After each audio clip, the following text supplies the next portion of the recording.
era muito terreno pra ficar pulando, mandou esse vídeo pro Faustão, Faustão, chama esse moleque aqui. Daí eu saí arrancando com a moto, palco liso, quando eu enfiei o pé no freio, não parou, derrubei, não câmera, mas o tripé, eu fiquei chorando, queria me esconder, daí ele foi lá no canto, falou comigo, ó, campeão, vem aqui, aquele jeito dele, né?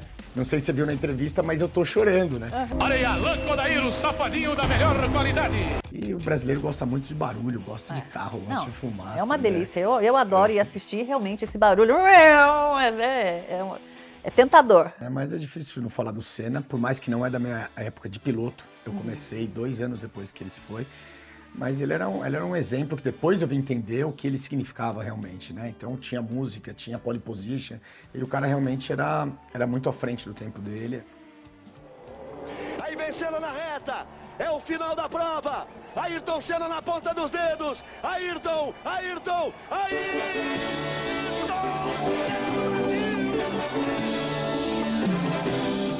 Eu gosto de ficar quietinho uns 10 minutos, ouvindo umas músicas que na hora eu escolho pra ver. A velocidade acabou sendo minha vida, né? Então eu sou um cara acelerado, tenho até que cuidar um pouco disso, mas eu gosto do movimento, eu gosto do desafio, eu gosto da disputa, eu gosto do esporte. Mas essa velocidade, essa busca de superar nossos próprios limites através dos milésimos, é o que me deixa vivo. Então já há alguns anos eu faço palestras motivacionais para criança. O meu patrocinador, que é a Blau, toda cidade que a gente vai, a gente visita um hospital de câncer, a gente vai lá com de câncer infantil. E eu também recebo sempre crianças LBV gratuitamente para fazer uma palestra de trajetória. Então se eu estou aqui, vocês conseguem, com alguns pilares de respeito, trabalho em equipe, perseverança. Bem-vindos a mais um Meu Talk. Bem-vindos a mais um Meu Talk.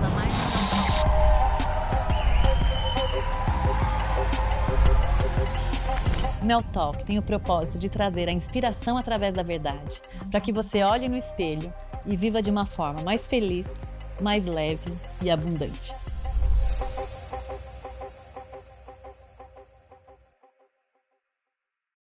Olá, bem-vindos a todos a mais um Mel Talk. E hoje para vocês, uma pessoa que vive em constante velocidade e adrenalina e ao mesmo tempo busca o equilíbrio e é exemplo para muitas pessoas, Alan Kodair. Obrigada, Alan, por ter vindo e aceitado o nosso convite. Obrigado você, Mel. Vamos bater um papo aí sobre tudo, sobre vida, sobre corrida e sobre o que mais precisar. Exatamente. Então, eu gostaria de saber como você começou nesse mundo da velocidade. É um início assim que meu pai foi piloto amador na década de 80 e ele ele demorou para me colocar na competição, mas eu tinha buguinho, eu tinha motinho, era aquele piloto que queria ser piloto profissional e não foi, incentivava o filho, mas demorei normalmente, crianças começam com 7, 8, 9 anos, eu fiz uma viagem com 12 para 13 anos para Londres com ele e estava começando aquela febre do kart indoor, não existia no Brasil ainda, esse é o dia 1. Quando ele me colocou no kart indoor, que daí todo dia da viagem eu queria... Vamos fazer do programa? Não, kart indoor. E coincidentemente, que eu não acredito muito em coincidências, quando eu voltei pro Brasil, depois de 3 semanas, abriu o primeiro kart indoor no Brasil. E daí eu virei um piloto de kart indoor, eu quis me testar, e aí em 96 começou minha carreira de kart. Entendi. Mas eu já vi a entrevista tua desde os 6 anos do nosso mestre, Faustão. Você foi lá de quadriciclo, como que aconteceu você tá indo conversar lá com o gênio? Realmente ele é um gênio e ele teve um jeito comigo lá, porque meu pai me dava, né, essas coisas, essas motos e jogava areia no chão com 5 anos de idade para eu derrapar, me levava nos terrenos que a família era muito vazio ainda, então era muito terreno para ficar pulando, mandou esse vídeo pro Faustão, chama esse moleque aqui. Olha aí, Alan Kodair, o safadinho da melhor qualidade. Mas na época era um programa, não era um programa ao vivo, aquele palco liso, e ele falou, pô, faz alguma coisa aqui, mas não sabia fazer nada no palco, eu pulava de moto, né? Daí eu saí arrancando com a moto, palco liso, quando eu enfiei o pé no freio, não parou, derrubei, não câmera, mas o tripé, pô, com 6 anos, acho que tinha 6, 7 anos de idade, daí eu fiquei chorando, queria me esconder, daí ele foi lá no canto, falou comigo, ó, campeão, vem aqui, aquele jeito dele, né? Vem aqui, que não tem problema, vamos conversar. E não sei se você viu na entrevista, mas eu tô chorando, né? Então eu vim chorando. Ele falou, vai ter um presentinho pra você também no final. Aí você já ficou contentinho. Poderia ter sido um trauma, na verdade, porque eu lembro que o Vando, olha a época que foi, hein? Foi isso, 87, 88. O Vando ia cantar depois de mim. E a plateia inteira ficou vaiando, não sabia se estava gritando, eu fiquei assim, mas depois de alguns anos eu consegui entrar na pista e comecei minha carreira. Foi bacana, então, pelo jeito ele conseguiu transformar, trazer do amargo ao doce, que eu acho que é o propósito aqui do Mel Talk, a gente, às Exatamente. vezes, entender, ressignificar alguma coisa que a gente não gostou da forma que aconteceu, mas aprende, né, com tudo isso e cresce. Com certeza. É um grande talento dele, né? Ele é um cara muito generoso, é um cara que, fora entrevistador, eu tive a oportunidade de conhecer o filho dele numa viagem que eu fiz, que também tá fazendo por merecer. Aí eu mostrei o vídeo, ele deu muita risada, ele falou, pô, esse é meu pai mesmo, mas é esse talento mesmo de lidar com as pessoas, de ser generoso, né, de acalmar as pessoas. E realmente, talvez se não fosse ele, poderia ter gerado algum trauma na minha vida e a gente não estaria aqui conversando sobre corrida. Mas que bom que deu tudo certo. E você hoje corre na Stock Car pela equipe da Blau, é isso, né? Sim. Ó, tô com as unhas até azuis aqui, Boa, até pra, boa. pra vir combinando com a equipe. E como começou esse namorinho aí com a Blau? Eu comecei em 96 lá no kart, né? Então eu fiz minha carreira no kart, mas existia sempre uma prioridade nos estudos. Eu não sabia se eu ia ser piloto. Então minha mãe falava assim, ó, enquanto a gente conseguir te ajudar, através de patrocínios também, relacionamentos que a gente tinha, eu já ia atrás pedindo mais novo, mas eu não sabia direito.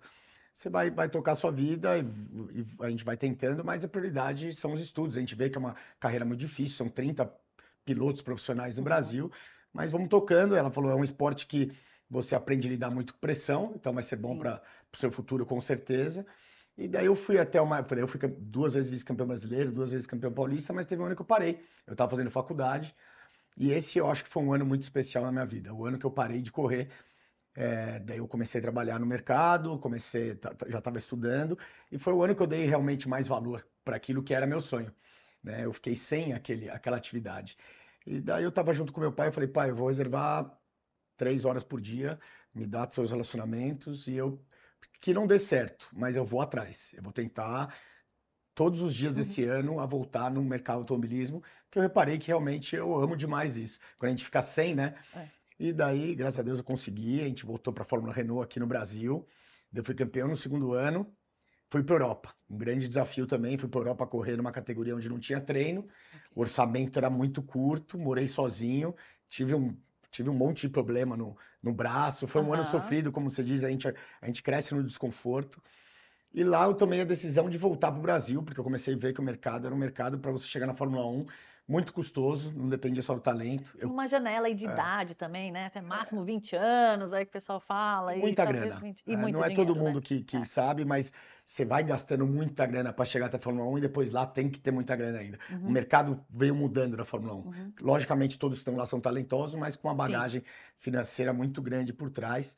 E daí essa foi uma decisão muito importante, porque eu queria ser piloto de Fórmula 1, mas eu vi que não era o caminho. Então, se eu quisesse ser piloto profissional, eu teria que voltar ao Brasil. A Stock Car estava despontando.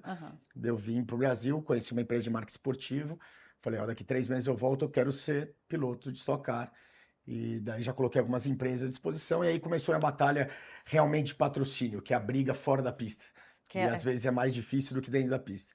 Então, quantos natais e quantos réveillons eu passei desempregado, não sabendo se eu ia correr, visitando mais de 30, 40 empresas por ano. Mas foi uma briga que valeu a pena. Eu não fiquei sem correr nenhum ano. Hoje eu sou o 6º brasileiro com o maior número de corrida na história. Olha que bacana. Porque desde 2002 fazendo corrida e desde 2005 fazendo 3 categorias, 2 da média. E hoje, então, você é líder. São 2, né, na equipe da Stock Car. Sim. E você é o líder da equipe. Você, no sentido, falo líder no sentido até de ensinar, né? Quem tá com você é mais novo, como que é? Tem bastante Tá na gente, tua equipe. tem bastante gente forte lá. Eu fui companheiro do Rubinho, que foi uma grande referência para mim. Ele já devia ser teu ídolo, né? Porque O Rubinho é um cara diferente pela paixão que ele tem. Muitas pessoas depois da Fórmula 1 não aguentam mais. Não. E ele tem um pique, ele tem uma paixão e virou um norte, porque eu falo, eu tenho 43 anos, ele tem 53. Eu espero viver disso por muito tempo ainda. E se ele consegue até os 53 com um ingrediente especial, que é a paixão pelo negócio, a Ainda chama. motivado, né? Ainda com propósito, né? Ele é Ele é demais. sensacional. E daí eu tenho um jovem piloto do meu lado, mas Stock Car é uma categoria já muito tarimbada, com muitos pilotos experientes. E eu tenho 20 anos de Stock Car, logicamente tenho bastante experiência, mas se a gente não está no nosso momento, a gente não está bem de cabeça, fisicamente, numa equipe boa, não vai funcionar. Porque são 30 pilotos num nível muito parecido. Então corre todo mundo ali bem parelho Parelho. É uma categoria estoque, é isso, né? Os carros são todos iguais, muda poucos detalhes, é o mesmo motor. Por isso que a Stock Car cresceu muito nos últimos anos, que é uma categoria que tem muita competitividade. E aí, a Stock Car tá indo para esse lado de carros elétricos? Ainda não. Ainda não. A gente fez downsize do motor. O ano que vem estreia um novo carro da Stock Car, depois, desde 2009, que é o mesmo carro. Então tem uma grande revolução. Vai ter um motor menor, turbo. Eu acho que a gente não vai ter como escapar mais para frente de sair do combustão, mas aí no Brasil é o último mercado, né, do elétrico. A gente está ainda dando passos curtos. E o brasileiro gosta muito de barulho, gosta de carro, gosta de fumaça. É uma né? delícia. Eu adoro ir assistir realmente esse barulho. É tentador, né? Quem ainda não foi assistir corrida de Stock Car, aproveita para ir. Onde acontecem as corridas No aqui? Brasil inteiro, né? Tem desde o sul, que a gente teve esse problema agora, a gente está revendo se a gente consegue voltar em algum momento para lá. A gente vai correr esse ano no Uruguai e na Argentina. Então é Brasil, Uruguai e Argentina. E São Paulo também, Goiânia, é distribuído. Falta um pouco de autódromo no Brasil, falta um pouco de incentivo, é uma coisa que a gente luta bastante para ter mais. Os autódromos são particulares ou... Depende, cada estado tem o seu, mas falta incentivo, falta investimento. Destruíram o Jacarepaguá para fazer o Centro Olímpico lá e não refizeram um outro autódromo, que agora falaram que vão fazer. Porque o automobilismo, querendo ou não, acaba sendo o segundo esporte brasileiro. Né? É o futebol, mas também que não está tão em alta. E o brasileiro é muito apaixonado pelo automobilismo. Muito. Falta nossos governantes mesmo, porque para construir um autódromo particular, com tudo que precisa, é difícil. Então é a prefeitura, o governo mesmo falar, pô, vamos trazer para nossa cidade um esporte. A gente está indo para BH esse ano, que está sendo uma novidade, que vai ser esse circuito de rua, que é muito bacana também. Então a Stock Car está despontando aí, só falta um pouco de autódromo pra gente mesmo. Mas quando tem circuito de rua, é bacana, porque a gente vai para uma nova praça, corre no meio da rua, com a população toda vendo, movimenta muito a economia do local. E voltamos para circuito de rua esse ano, que a gente estava já sem uns 5 anos. Então, você comentou, né? Agora tem corridas de rua, isso aproxima daí essa multidão do automobilismo. E quem foi teu grande ídolo no automobilismo? Ou quem é teu grande ídolo? Eu tenho muitas referências, né? Mas é difícil não falar do Senna, por mais que não é da minha época de piloto. Eu comecei 2 anos depois que ele se foi. Mas ele era um exemplo que depois eu vim entender o que ele significava realmente, né? Então tinha música, tinha pole position, tinha vitória. Eu gostava, me simpatizava como todo mundo. Mas depois que eu virei piloto, eu estudei sobre ele, eu li livros, eu vi filmes, a gente vê documentários. Aí vencendo na reta, é o final da prova. Ayrton Senna na ponta dos dedos. Ayrton! Ayrton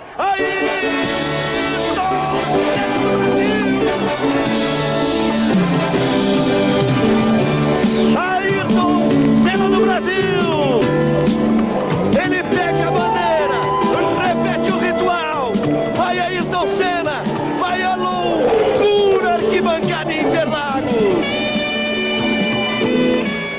E o cara realmente era muito à frente do tempo dele, era um cara extremamente competitivo, técnico, revolucionou o mercado de piloto, inclusive na parte profissional. Segurança também, né? Depois da morte dele, os carros melhorou bastante, ele deixou um legado também nisso, mas ele é um cara muito à frente do tempo, até os contratos de patrocínio naquela época viraram 5, 10 vezes maiores por causa dele, porque ele negociava tanto, sabendo do potencial dele, que ele foi levando o nível, e era um piloto super atleta, um cara que cuidava, ele achava que o talento sim era importante, mas o seu autocuidado, o investimento em você mesmo, no seu espiritual, no seu mental, no seu físico, faria diferença. Hoje em dia é mais normal falar disso, mas naquela época não, e ele comprovou o quanto que isso era importante, e a paixão dele, né, a disciplina. Então ele acaba sendo meu grande ídolo por todas essas referências. Depois veio o Schumacher, que também dispensa qualquer comentário, um cara totalmente motivado. Eu cheguei a correr com ele aqui no Brasil Que honra, né? Só de ter isso. No campeonato, no Desafio das Estrelas. E quando eu larguei, eu olhei para trás assim, eu vi um capacete vermelho abaixado assim. Vou te falar, deu uma tremida na perna. Só de ver o capacete. E ele veio, ele tava meio longe, eu falei, ele não vai tentar passar. Eu só vi um barulho do pneu, eu falei, ele tá vindo. Daí ele me passou, e daí ele chegou na minha frente, daí inverteu. E daí na segunda corrida ele veio do mesmo jeito, daí eu peguei ele. Que legal. Ele foi me passar, eu acabei fechando numa curva que ele achou que eu não ia fechar, daí o outro acabou batendo com ele. Ele passei na volta seguinte, ele tava fazendo assim pra mim, eu falei, pô, Schumacher não, né? Mas tudo bem, é competição. Tá ali. E hoje, Sangue no olho ali, né? hoje o Hamilton acho que levanta uma bandeira muito grande, ele é um cara é, com muito propósito dentro do esporte, na vida, ele defende muitas causas. E o Verstappen, como talento natural, é um moleque que é um robô. Dificilmente a gente vai ver um cara tão rápido como ele nos Legal. próximos Que anos. bacana. Eu fui eu moro em Miami, né? Então eu fui nas 3 corridas aí de Miami. Demais, né? Demais. Bem gostoso. Você tem algum, não tradição, mas o que que você faz antes de entrar no carro? O que que você faz? Tem algum hábito, assim, teu? Eu gosto de ficar quietinho uns 10 minutos, ouvindo umas músicas que na hora eu escolho para ver.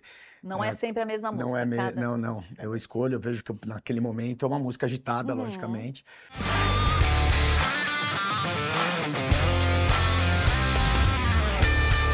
Eu faço minhas respirações, né? Porque eu acho que a gente se conecta, tipo uma meditação, para conseguir sair um pouco daquele mundo, porque tem a visitação no box antes, então são muitas pessoas, tem que atender os patrocinadores, os convidados, e a gente tem que sair um pouco disso para focar no carro. Então eu coloco meu fone, fico lá uns 10 minutos, respiro bastante para oxigenar o corpo inteiro e vamos para a corrida. E vai para a E só vai, vitória. e só Deus vai. quiser, e vai para o pódio. Já foram quase 600 corridas aí Olha que ao lindo, longo que da minha legal. carreira. Parabéns. Mas teria alguma outra profissão caso não fosse piloto? É difícil, né, falar isso, porque quando eu estava me formando, no meio da formação, eu já vi que era aquilo que eu queria fazer e fui atrás, e eu acho que isso foi muito importante mesmo. Por isso que eu falo que talvez se meu pai arrumasse o jeito de eu não ter parado esse um ano, eu não seria piloto hoje. Porque eu senti a paixão que eu tinha, o amor, e eu queria fazer aquilo no ano que eu fiquei parado. Então, E dali em diante eu sou muito focado nessa profissão. Tenho outros pequenos negócios, sim, mas sim. me dedico especificamente 98% nisso. E hoje, querendo ou não, tenho 20 anos de Stock Car, tenho 25 de automobilismo.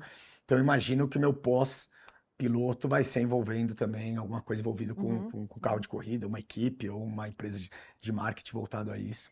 Mas você tem algum hobby fora? Eu tenho vários hobbies. Eu tenho 2 filhos, né? Então eu gosto muito de estar com eles. Eu gosto de tudo que é esporte perigoso. Adrenalina, então. Quer ficar na adrenalina? Passei inclusive em cima, faz tempo que eu não faço, estou me segurando porque esqui, snowboard que eu Ok. gosto, é perigoso. E eu passei em cima da pedra que o Schumacher bateu. E o cara falou, aquela árvore ali com aquela pedra foi do Schumacher e travou minhas pernas. Eu subi em cima da montanha, foi tão forte, né? Porque, pô, o Schumacher, um cara tão vivo, tão... Sim. E foi estranho, minha cabeça deu uma E outra, pifada, manjava assim, muito de né? esqui também, né? tudo, ele fazia tudo. E como que fica vegetal num acidente daquele? E eu demorei, eu parei de esquiar naquele dia, desci devagarzinho. Mas eu gosto de esqui, eu gosto de tudo, eu gosto de esportes aquáticos também, eu gosto de kart, eu treino kart de vez em quando.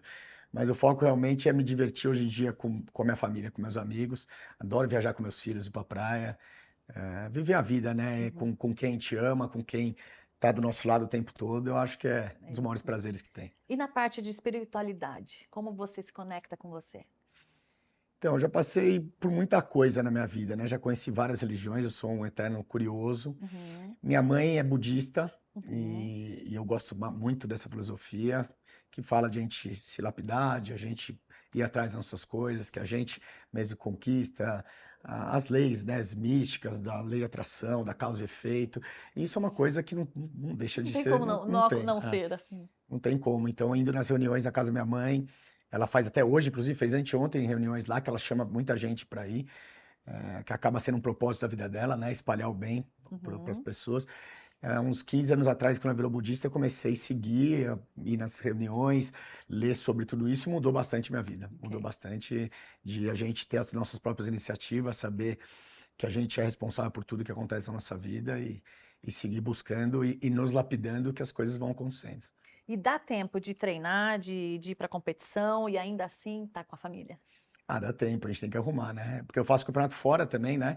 Então são 9 viagens para a Europa, onde a gente fica a semana inteira. Eu tô até meio fuso, tô até meio rouco, porque a gente vai, fica 4 dias e volta. O pior não é a ida, é a volta, que é o jet lag reverso, né? E daí eu já tenho 3 corridas nesse final de semana, mas tem algumas semanas que tem alguns intervalinhos. Eu faço um treinamento físico também forte em 2 lugares diferentes, de mobilidade, e eu gosto de fazer também as minhas meditações, né? Que é o corpo físico e mental preparados.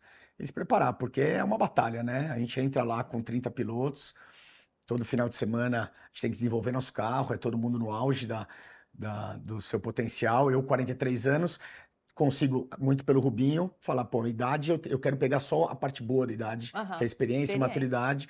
Para isso, cada ano que passa, eu treino mais, né? Sim. Eu cuido mais do meu corpo, cuido mais da minha mentalidade, para a gente estar, para o que a idade tira um pouco da gente, eu consegui do outro lado. prorrogar. Eu consegui prorrogar também, eu acredito que hoje eu estou numa forma física melhor do que 10 anos atrás. Que legal, que bacana. Mas recentemente você esteve em Budapeste, fizeram pódio, você e teu companheiro de equipe, Marcelo, né? Marcelo Randa-Blau. Marcelo. E me fala um pouquinho então de qual foi essa competição, como tá chegando nos pódios aí. É demais, lá né? fora. A gente vem num ano um pouco complicado na Stock Car, onde eu liderei a corrida que a gente está voltando agora, que é em Mogi, na Autódromo Velocitar. Eu estava liderando, faz um tempo que eu não ganho lá, faltando 5 voltas, caiu um cabo. Isso que também no nosso esporte, ele é muito frustrante, né? Se a gente não tiver resiliência, a gente não permanece nesse esporte. E a gente está voltando nesse palco, nesse final de semana. E o Marcelo é um cara que é meu patrocinador há 17 anos, 18 anos, e a gente corre junto há 16. Então a gente poder estar dividindo experiências, porque na verdade não é só uma viagem, e eu estou conseguindo retribuir alguma coisa através de ensinamentos para ele. Título, a gente foi campeão na Europa em 2020, perdemos 3 títulos aqui no Brasil e voltando para a Europa agora esse ano, mas estava muito mais cheia a categoria. E assim, ocorre um piloto profissional como amador, mas lá tem uns amador meio ladrão, assim, um amador de 30 anos de idade, que ele consegue se encaixar como amador. Então, quando eu cheguei na primeira corrida, eu me deparei e falei, putz, Marcelo, vai ser difícil esse ano. E a gente já fez 3 pódios, fez um na Alemanha, fizemos 2 agora nesse último final de semana, que é muito bacana, né? Então, acho que acaba sendo um ciclo onde eu consigo retribuir dentro da pista em Stock Car, um cara que está comigo há muito tempo, e fora também juntos. Foi um final de semana, talvez um dos melhores da nossa história, foi esse final de semana em Budapeste. Parabéns. Foi bacana. Que gostoso. Obrigado. Parabéns. Não, gostoso é isso, né? Cada vez mais você está participando de desafios diferentes e ainda assim conquistando vitórias. Como você falou, poxa, caindo, né? A gente veio da Bélgica, que foi horrível o final de semana. Então a gente vai, cruza o Atlântico, fica lá, não conseguimos ponto nenhum, batemos, quebrou. Teve briga de piloto ainda na equipe. Então você volta frustrado. Mas daí aí que vem também, acho que um dos grandes ensinamentos desse esporte, que é você se refazer e voltar mais forte. E na prova, tal da resiliência que você falou. Da resiliência. Daí na próxima etapa, a gente chegou e fez nosso melhor final de semana. Então isso é pra vida, né? Ele que não é um piloto profissional, com certeza eu falo pra ele, a terapia dele, até empresarialmente falando, é ele se manter dentro da pista. Ele se manter, porque é um desafio constante. O empresário, quando ele está muito grande, ele começa a ficar acostumado a mais ganhar, e lá é o relógio. Se ele não está bem, é o relógio que vai mandar, e ele vai se frustrar, e ele vai ter que correr atrás, então acaba sendo uma mola propulsora para ele, assim, sabe, esses desafios. E às vezes, né, o piloto está 100%, mas dá um probleminha no carro. É isso, é muito frustrante. Foi uma corrida muito difícil, estava em primeiro, escapou um cabo que nunca escapou, 20 anos de tocar. Eu não acreditava, estava em primeiro, o Felipe Massa estava atrás de mim, mas estava controlado. De repente parou de trocar marcha, que foi a comunicação do volante com o carro, o cabo pulou, que é um cabo que não pula, mas eu acho que faz parte da jornada. É o aprendizado, é o tal do aprendizado. Algo bom me espera aí nos próximos meses, quem sabe na próxima temporada. São quantas corridas durante o ano? São 12 finais de semana na Stock Car, sendo duplos, então são 24 corridas, e são 9 finais de semana fora, que é um de teste coletivo e 8 de corrida, cada um em um país diferente. E os autódromos de lá, acaba sendo um programa, né? Você conhece a cidade, não conhece muito a cidade, mas você dá uma volta, e são todas as pistas de Fórmula 1, então o desafio é grande, mas o programa é muito bacana. Então, acaba sendo a tua família também, né? É uma família ali do que não é nem, é um trabalho, mas te traz gratificação. É um desafio, mas eu sempre tive prazer. Enquanto me der prazer esse esporte, é o que me movimenta para estar treinando, para estar me aperfeiçoando, para estar sofrendo, porque a gente sofre muito mais que a gente ganha no automobilismo, né? Mas correr lá fora, que a gente correu 4 anos, daí veio a pandemia, a gente ficou 3 anos no Brasil. Falei, pô, vamos voltar para lá, vamos defender nosso título. A gente voltou esse ano e as pistas são demais mesmo. Budapeste, tem muita diferença das pistas? Lá tem mais estrutura, lá é difícil. Interlagos, por exemplo, é uma pista mundial. Mas Interlagos, no Brasil e Goiânia. Lá, pô, você pega Monza, pega Barcelona, pega a Bélgica, a gente foi, que é Spa-Francorchamps, lá que é uma pista mítica, né? É bacana, é diferente. Quando você senta na pista, vê autódromo, é um pouco diferente. E qual foi a pista que você já correu que você mais gostou, que você mais tem carinho? Hungria, Hungria. todos os anos que a gente foi para lá, a gente chegou no pódio. Tem alguma conexão, porque não é só a Tem uma velocidade, energia extra tem. ali. Até falei pro Marcelo, acho que eu já passei outra vida Aham. aqui, Aham. aqui. E a pista mais desafiadora foi a pista passada, que é Spa-Francorchamps na Bélgica. Tem uma curva que chama Eau Rouge, que é, que é mar vermelho, alguma coisa vermelho, que é uma curva que você faz pé cravado a 260 por hora. E por que que chama água vermelha, Eau Rouge? Porque Eau tiveram Rouge. muitas mortes lá, entendeu? Minha senhora. Então, uma curva que toda volta que você chega lá, você respira, porque você tem que fazer pé cravado, e choveu esse final de semana, daí não é Tá. pé cravado, mas dá umas balançadas. Aham. E tem uma outra pista que meu companheiro também rodou, outra curva, que chama Blanchimont, ele rodou 250 km por hora. Então, são duas curvas numa pista de 7 km, Tá. que quando você chega lá, você tem que dar aquela respirada. Então, Uhum. não é só aquela pista que você vem na técnica, Tá. lá vem ela, entendeu? Daí você Uhum. faz de novo, foi uma corrida de 2 horas e meia. Então, imagina, a cabeça saiu explodindo já. Tá explodindo. E o que que você, nessa tua trajetória de piloto, tem algo que você se arrepende, que você teria feito diferente?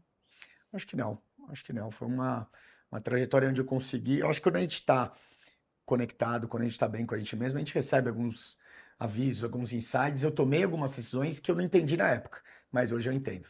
Ok. Então, a minha ida para a Europa, eu poderia ter sido companheiro do Hamilton se eu fosse numa categoria menor, que estavam me chamando. Mas eu já quis ir na maior, que tinha menos treino, que me encurtou. Na época eu falei, pô, eu devia ter ido lá, que era o carro que o Hamilton correu. Mas hoje eu entendo que meu caminho era no Brasil. É isso. Ali eu ia ficar lá, talvez ia perder o tempo de voltar para o Brasil. E eu acho que todas as decisões também que eu vejo, que talvez foi para uma equipe errada, também faz parte da trajetória.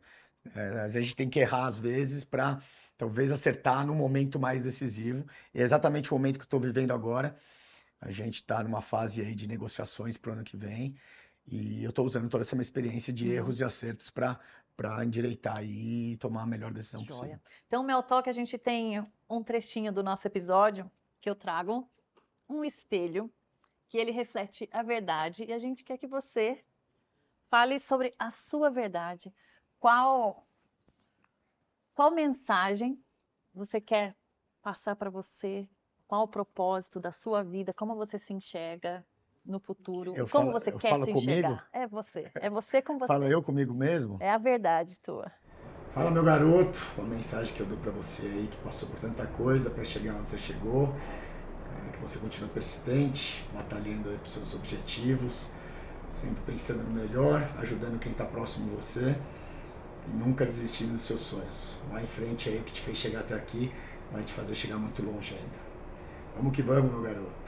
Então, a ideia realmente é que a gente entenda a nossa verdade para ser melhor, né? É cada dia melhorar e poder passar, inspirar as pessoas. A ideia é que realmente o Mel Talk, acho que nesse nosso bate-papo, se a gente conseguir inspirar uma pessoa que seja, né? Já tá valendo. Eu acho que vale o propósito de estar aqui. Eu sou engenheira civil, então, assim, nessa parte de comunicação, para mim, é novidade. Eu estou amando, né? E conhecendo pessoas maravilhosas, assim, Muita que troca, eu né? admiro. Bacana. Exato, né? Pessoas que eu admiro, assim, então é bem bacana. E amo corrida, amo velocidade. Então, o que é a velocidade para você?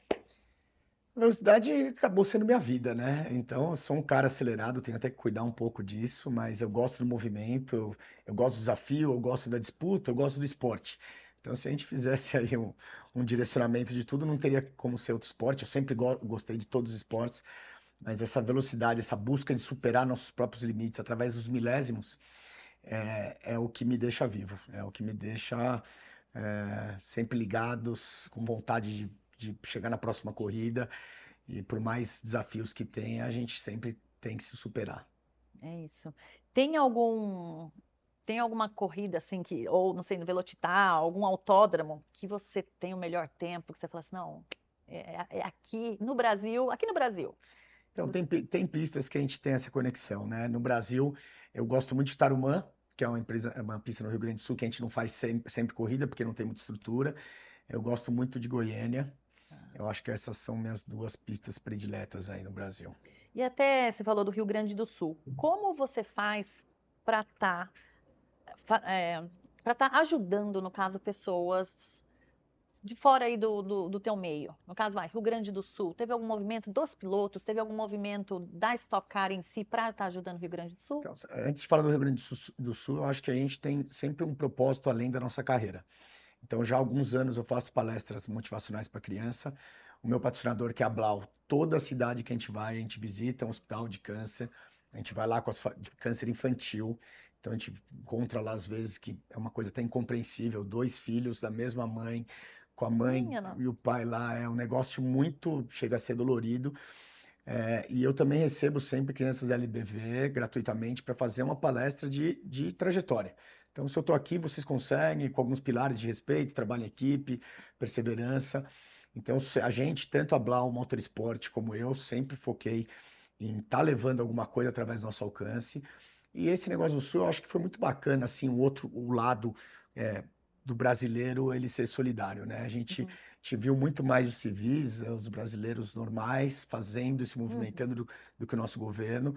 Um piloto que corre comigo de Porsche, que eu corri de Porsche foi ano passado, ele foi com a aeronave dele, o helicóptero, ele foi chegando em lugares que não chegava, se movimentaram. Eu também divulguei bastante, fiz as doações.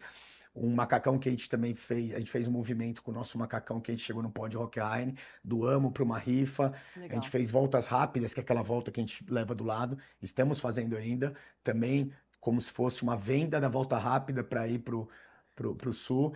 E o nosso menino de marketing lá chegou na corrida e falou: quanto você pagaria para entrar no carro do Stock Car do Alan Kodair e tirar uma foto com ele? E o que você vai pagar vai para o Rio Grande do Sul. Então, pô, tiveram doações de R$ 5.000, de R$ 1.000, de R$ 1.500. Então, acho que cada um fizer um pouquinho, né? A gente consegue sempre estar ajudando o próximo, independente se é Rio Grande do Sul, que passou por essa tragédia absurda, Sim. e ainda tem a segunda, a terceira, tem uma reconstrução Sim. de uma cidade como qualquer outra boa causa. Porque agora assim acaba, né, o assunto acaba não saindo tanto na mídia, mas eles estão com a necessidade lá de reconstruir um estado, né? Exatamente, a mesma necessidade, talvez maior, porque passou, as águas diminuíram, mas e aí? Continua. Inclusive, uma pessoa que sempre vai no autódromo me ligou hoje, falando: pô, a casa do meu pai devastou, não tem nada, eu vou doar um macacão para ele, que ele está fazendo uma rifa, então alguns pilotos estão se movimentando, que é um apaixonado pelo automobilismo, então a gente vai doando algumas coisas que pra gente, logicamente, tem um valor, mas ele vai conseguir transformar em dinheiro para comprar todas as partes de imóvel, né? O caso do pai dele é um cara que sempre está lá no automobilismo e eu acho que já tem 5 pilotos doando macacão para ele conseguir se reconstruir. E é o que você falou, né? É a união das forças que faz acontecer. Porque se a gente ficar esperando de governo, aí vai ficar esperando. Esquece. Então, os civis mesmo, acho que nessa hora, e vocês aí enquanto pilotos e, né, Stock Car, tudo assim, a gente se abraçar e fazer junto, trabalho de formiguinha. Acho que é um grande propósito, né? Quando a gente ajudar o próximo, a gente só vai estar completo. Uma das coisas que o budismo me ensinou, que é o estado de Buda, que quando a gente achar que a gente está completo, a gente só vai ficar completo mesmo quando a gente conseguir ajudar pessoas que não estão no momento talvez de tanto equilíbrio, tentar ajudar para iluminar os caminhos dela. E foi o que a mãe começou a fazer, e eu vi como ela mudou a trajetória dela, quando ela começou a trazer pessoas para uma iluminação, para uma palavra melhor, para as pessoas também se reciclarem. E eu achei muito bacana isso. Então, da minha forma, eu tento fazer o máximo possível. Parabéns, parabéns. Obrigado. A gente fica, tá vendo? É orgulho de ter ídolos aqui com a gente no Mel Talk, ídolos que inspiram e que a gente pode seguir o exemplo, é para eles que são ídolos, né? Que legal, parabéns. Obrigado. Me fala de viagens, lugar mais lindo que você já foi. Eu tenho uma ligação muito grande com o Fernando de Noronha. Que lindo. Conheci há 8 anos atrás e desde que eu conheci, uma vez por ano eu tenho que estar lá. Também acredito que é uma conexão de outras vidas, talvez, porque eu chego lá, eu sempre vou depois do Réveillon. É o momento que eu tenho de férias do ano, e daí eu priorizo realmente relaxar. Até treino um pouco, que ferra meu corpo, porque meu corpo tá muito acostumado a trabalhar, eu fico meio travado. Mas eu vou para lá, eu vou primeiro sempre para Carneiros, lá, né, que é em Pernambuco, e depois eu para Noronha. Mas Noronha é um lugar que eu me conecto. É um paraíso mesmo. É um paraíso. As pessoas de lá, os ilhéus, como eles cuidam da ilha, sabe? É um lugar, para mim, é muito mágico. O engraçado é que falam que tem gente que ou você ama ou você odeia, porque quando você nos conecta na ilha, dá tudo errado. E eu falei: pô, que bom que eu tô eu conectado. amei, eu fui faz tempo, mas eu amei também. Demais, esse é o lugar número 1, assim, já quando você perguntou, foi o primeiro lugar que veio para minha cabeça. E conhece o mundo inteiro, eu também achei maravilhoso o Fernando de Noronha. E fica a dica para quem ainda não conhece, se tiver oportunidade, vale a pena. Gosta de relógios? Tô vendo esse relógio aí. Gosta de estar se vestindo bem, assim, ou não liga pra moda? Eu gosto, não sou ligado à marca, né? Tenho marcas Zara, tenho uma camiseta que eu achei na internet. Gosto de um relógio ou outro, mas também não sou o cara que invisto muito dinheiro nisso, não. Uhum. Mas gosto de dar uma fuçada e quem não gosta de estar, né, se vestindo Bem. bem. Como deu pra perceber, eu sou bem básico, eu sou do preto, com preto, com preto. 10% de branco, 5% de cinza. Preto não tem erro. Homem é mais fácil, né? É, Vocês é, sofrem é, mais, porque é. mulher tem muitas coisas aí, tem vários detalhes, é o sapato, assim, homem é mais basicão assim, mas eu gosto sempre sim de estar alinhado. E daí o macacão você também palpita na hora de desenhar teu macacão? Sim, sim, eu palpito, tem alguns designs ali, tem uns designs que fica melhor no corpo, logicamente erramos em vários outros, né? A gente... Uns que fazia assim, ó, parecia que você diminuía, eu que já não sou muito alto, diminuía metade do tamanho, E nem mas pode, piloto nem pode ser alto. Assim, não é que não pode ser alto, mas não é por conta de pode, peso, carro, né? mas Assim, a comunicação visual da Blau Motorsport é muito bacana, né? É um azul turquesa, com azul marinho, então nossas coisas, os carros normalmente são bem bonitos também. E qual conselho você dá para quem quer ser piloto? Para quem quer ser piloto, mais geral, para quem quer ser esportista, ou até para quem quiser, quem quiser, é a persistência. É a persistência. A gente tem que acreditar nos nossos sonhos, a gente tem que entender como funciona aquele mercado, que tem um funcionamento, mas nunca deixar de acreditar, porque ninguém vai acreditar tanto como você no seu sonho, e eu acho que quando a gente acredita realmente, as portas vão se abrindo. A gente vai tomando as decisões certas, a gente vai conhecendo as pessoas certas. Quando a gente está no caminho errado, o universo dá um jeito de te tirar também. Então é uma persistência. Você acreditar, não esperar nada do próximo, ir atrás e que vai conseguir. Logicamente tem que ter talento para aquilo que você escolher. Ver também, fora do esporte, no mundo empresarial, fazer o que você gosta. Logicamente, não é só fazer o que você gosta, você tem que ter talento para aquele negócio, mas você tem que também gostar daquilo. Então porque para fazer o que gosta, tem horas que também a gente tem que fazer o que não gosta, né? Exatamente. Buscar o que gosta, né? Mas a jornada daquilo para você conseguir fazer, pouca gente imagina, né? A gente está lá quando a gente está no pódio, no carro, etc., ninguém sabe a jornada que a gente passou, todo ano que a gente passa para estar lá conseguindo fazer aquilo que a gente quer. Mas é isso, saber que não vai ser fácil, nunca vai ser fácil para ninguém. Nem para perder, nem perder é fácil. Mas voltando na sua pergunta, que era automobilismo, eu já vi muita gente que dinheiro não era o problema e não chegou. Não chegou porque não consegue, não tem a paixão. Precisa ter resiliência, precisa entender que vai perder mais do que ganhar, mas a hora que ganhar vai ser compensador. E não pode desistir. O princípio da resiliência eu acho muito bacana, que é quando você sofre, né? Eu achei uma analogia muito legal com aquela vara de saltar. Que o pessoal vem, aquilo lá é um material resiliente. A psicologia roubou também aquilo lá para explicar, que eu nunca entendi como não quebra aquela vara. A vara é que eles pulam 20 metros de altura. E daí o profissional resiliente é isso. Você enverga, quase rompe, e além de não romper, você volta mais forte, né? Porque ele estilinga. Então esse princípio é bacana. Então cada frustração que eu tenho vários esse ano, é um ano difícil, eu sofro um dia, eu me dou um dia para sofrer. Segunda-feira, tá beleza, e daí eu tento pegar tudo que aquilo me ensinou para voltar mais forte. Daí passou, então vamos aprender, mas agora crescemos um pouquinho mais e vamos para a próxima. Estamos um pouco mais cascudo agora. Um pouco mais cascudo. Agora vamos para a próxima. Que legal. E dá tempo de sair, balada? Eu adoro uma festinha, tô perguntando por isso. Tem tempo, não? Eu gosto também, viu? Eu gosto, não vou mentir. Eu gosto de ter os meus momentos de diversões com meus amigos. É uma válvula de escape, né? Óbvio total. que não vai ficar direto na balada, porque não tem como, mas uma vez ou outra, assim, Sim, tem um festival ou outro que eu gosto durante o ano, e esse final do ano é isso. São 20 dias que eu fico no Nordeste, que é música eletrônica, gosta? Gosto de tudo que é música. Eu gosto de uma música eletrônica boa, mas Carneiros mesmo tem, foi tocar o Seu Valença, foi tocar Marcelo Falcão, tem uma mistura, eu gosto de tudo. Eu gosto das gostoso, né? Nossa brasilidade e essa cultura linda que a gente Noronha, tem. a baladinha é o pagodinho, é o forró, e eu gosto disso, eu gosto dessa mistura toda. A música brasileira eu adoro também, mas eu acho que celebrar faz parte. Então a gente tem sim que celebrar, a gente tem que aproveitar a vida, até para quando a gente voltar no batente falar, opa, agora vamos levar mais a sério. Uma coisa compensa a outra, né? Mas minhas férias são bem aproveitadas. Eu gosto sim de sair, gosto de viajar. Então tira esse tempinho para fazer algumas coisas aí que acabam sendo tua válvula de escape. Total. E total. daí volta renovado e volta Daí 100% volta pronto para treinando o acelerar. dobro, perdendo aqueles 3 quilinhos acumulados em janeiro, né? Em fevereiro. Ele tá bom, ele tá só com 3 quilos acumulados. Eu acumulo vários. Não, daí a gente volta também nos treinos. Eu demoro sempre um mês antes, eu tenho que voltar, porque dá uma estragada, né? A gente fica fora. É. Mas você sabe que todo ano, quando eu tenho quase 2 meses de férias, um mês e meio, como é muita adrenalina durante o ano, quando passa um mês eu já começo a ficar meio, na minha cabeça já Já começa. precisa voltar, Eu preciso falo, focar, cadê? Não, correr. cadê a adrenalina? Tá faltando aquela adrenalina da corrida.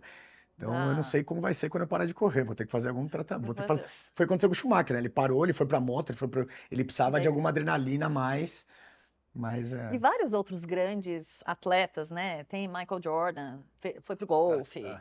Aí eles Porque é competição, né? É. Imagina, você compete, eu tô há 25 anos, o outro 30, 35. Como Eu que vai? preciso me melhorar. Eu preciso, Como né? que eu parar de competir? Pô, deixa isso mais pra frente.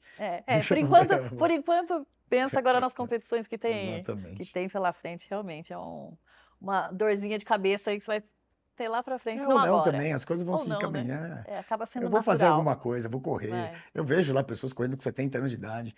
Um ídolo que eu tenho no Brasil, que é o Mufatão, um grande empresário, dono dos hipermercados Mufato do Sul. O Aham. cara tem 80 anos, ele corre de caminhão. 80 anos de idade. E a esposa, Caramba. eu perguntei pra esposa E dele não e fala dá, assim: pois é. não, ele vai morrer se ele não correr, então deixa ele correr, mas 80 anos de idade. E assim, a tua mãe nunca. É que teu pai também já quis ser piloto, né? Sim. Mas tua mãe nunca virou, pelo amor de Deus, meu filho, cuidado, essas coisas, assim, coisa de mãe. Minha mãe Eu tem uma vou- cabeça muito boa, né? Ela não vai muito nas corridas, Tá. ela gosta de ver de casa, mas ela tem bastante maturidade, ela viu que era isso que eu queria da vida, que era assim que eu ia ser feliz, e ela só apoia. Minha família foi muito importante, ainda é, mas no começo da carreira foi muito importante. Tinha aquele negócio, ó, se você quer correr, bombou na escola, ferrou. Você quer continuar correndo? Vai fazer faculdade. Fala, mãe, mas como que eu vou fazer faculdade? Vai fazer faculdade. Arruma um jeito de correr. Mas você vai fazer faculdade, você vai se formar, porque você tem que ter sempre o segundo caminho junto. E acabou me ajudando muito isso, mesmo sendo piloto, porque me deu uma estrutura, me deu mais ensinamentos, né? Me deu conhecimentos. Então, para esse lado comercial também, para eu lidar com a minha carreira comercial.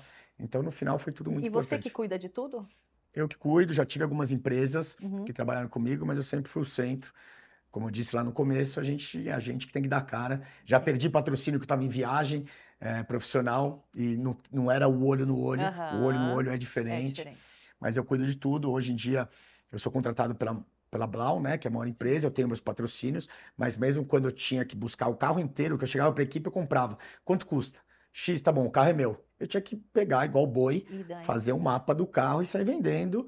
Tinha ano que eu entrava 50%, eu não sabia como ia fazer. Ia vendendo, Mas ia no final dava vendendo. certo. Dava Não certo. sabia como ia fazer, mas dava Teve certo. um ano que quase deu muito errado, mas eu empatei. Teve ano que eu perdi um pouquinho, mas sempre deu certo. Deu certo porque tá aqui ainda. Eu tô aqui vivo para contar. E já teve algum acidente?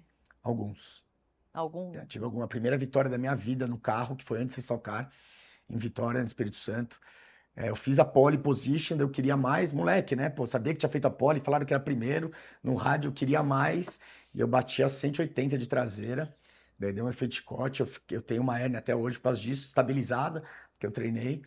No México também, de A1GP, o carro já capotou, já virou.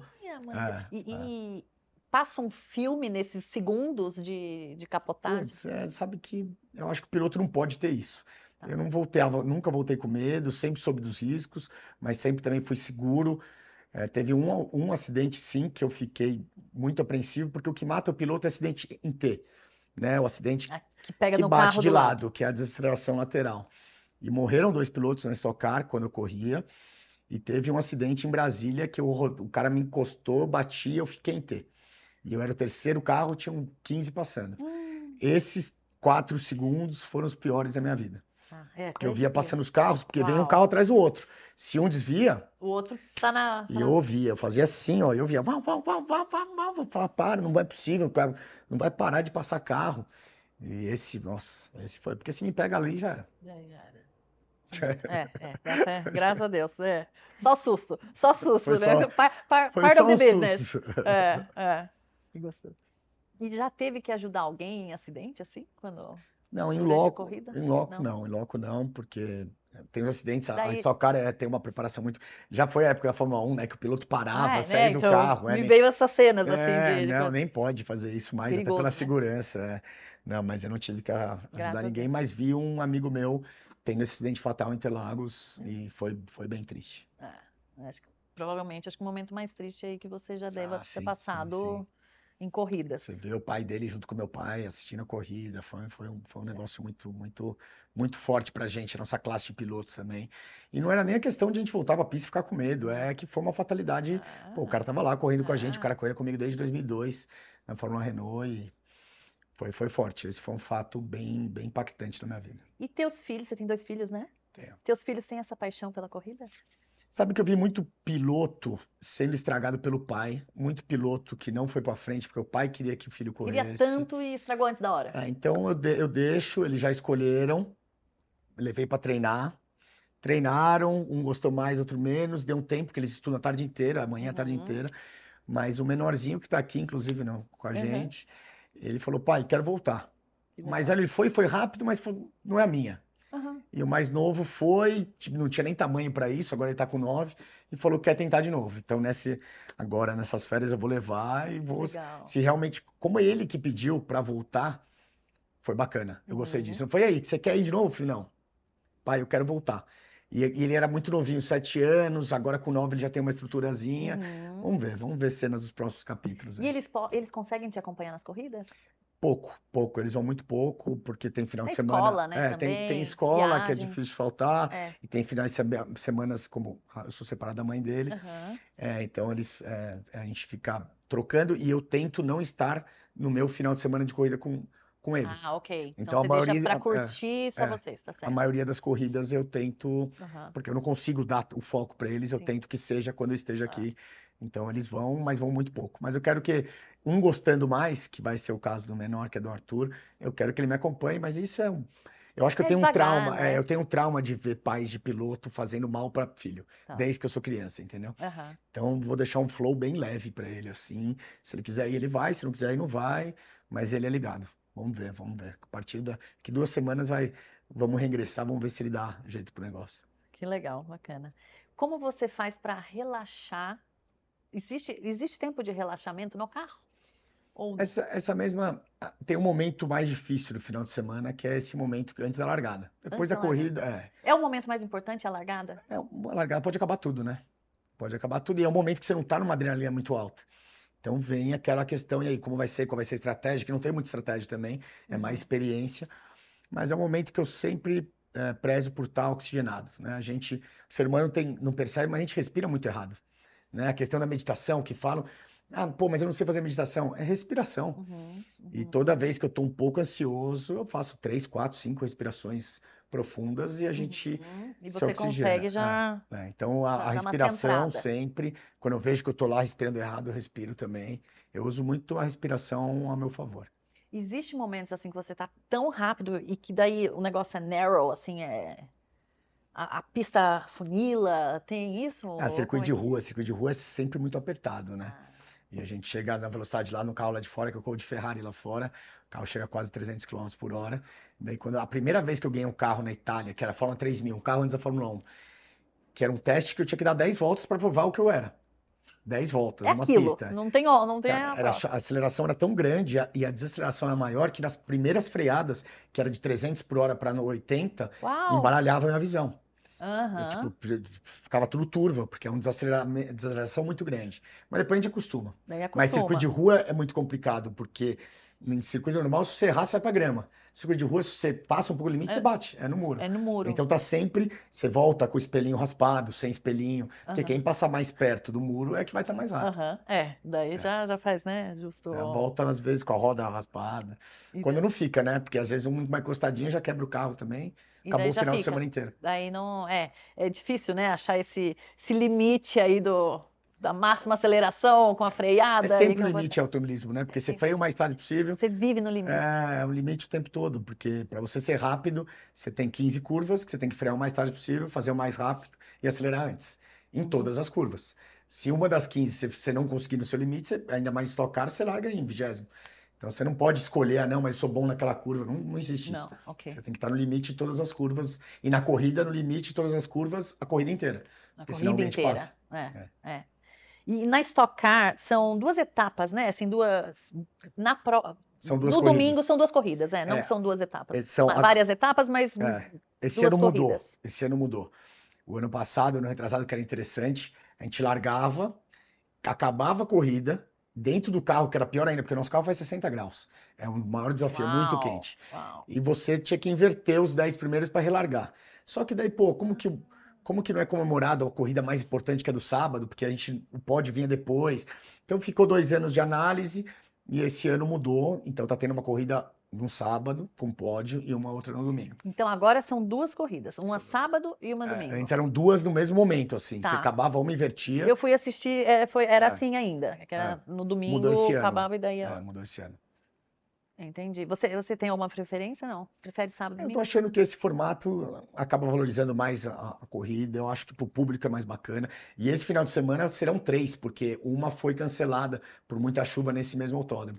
Então a gente vai correr esse final de semana, sexta, sábado e domingo. Mas bacana, então vai aproveitar bastante. E Aproveitar e cansar. É.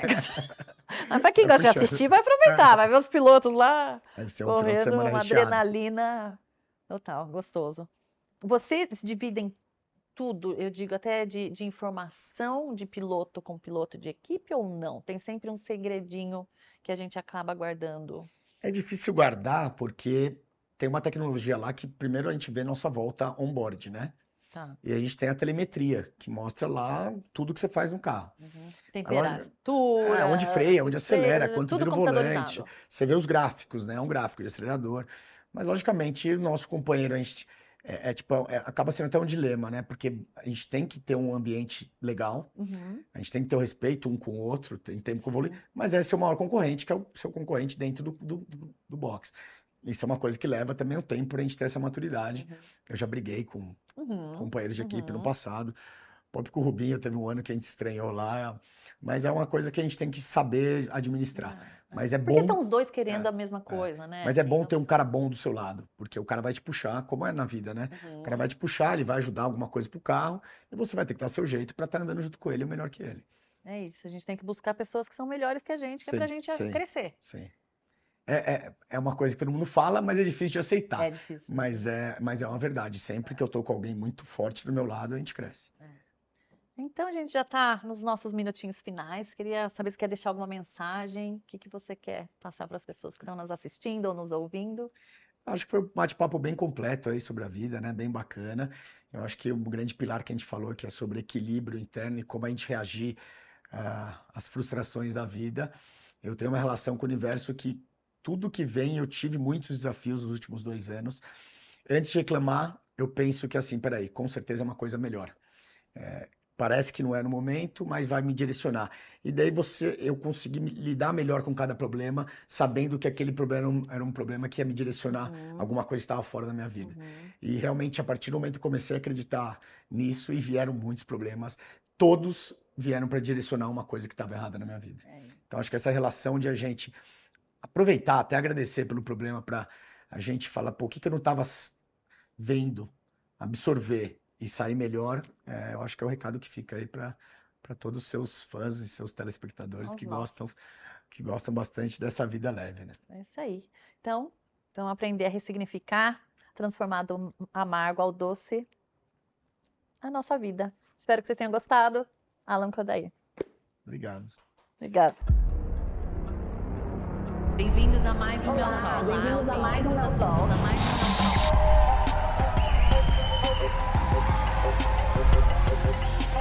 Mel Talk tem o propósito de trazer a inspiração através da verdade, para que você olhe no espelho e viva de uma forma mais feliz, mais leve e abundante.